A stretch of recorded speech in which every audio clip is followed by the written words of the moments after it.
Local coverage you can count on continues with Glenn Marini's Sports Report. Sports coverage you can count on. The high school football season kicking off on Monday all across the state of Indiana. First practices getting underway, and at Snider, that means year 17 for Kurt Tippmann as head coach. Panthers coming off an 8-3 season, but like everyone, they've got some holes to fill. We're back with the gold and black in your latest 2025 Highlight Zone season preview.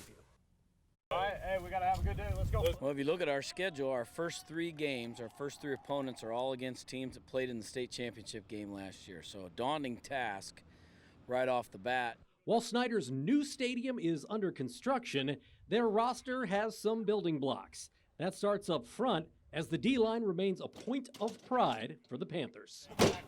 Most of our experience returns on the defensive line, which that's always a good start when your trench guys bring back the most experience with Kenyon Conklin and Aaron Hughes, Landon Markley. Those three guys played quite a bit.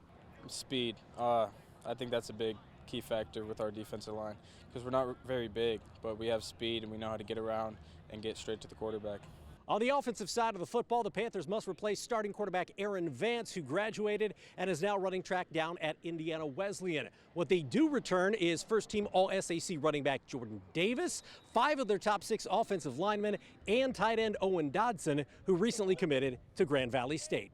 We know what we're doing and we do it right, then the quarterback does his job. And, especially even with the young guys coming up to be quarterbacks or JD to be a quarterback, biggest thing is even if they make mistakes, we're always there to back them up, no matter what their mistakes is, right? We got a lot of weapons coming back, so it's a lot we could do.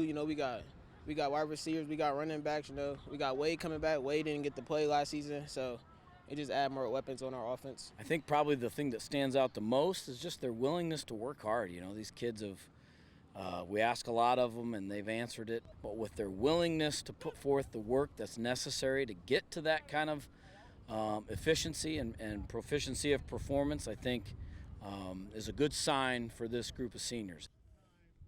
Snider opening the season Friday, August 22nd at home against last year's 5A.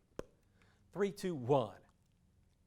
Snider opening the season Friday, August 22nd at home against last year's 5A state runner-up Warsaw. That will be your Highlight Zone game of the week for week 1 of the season.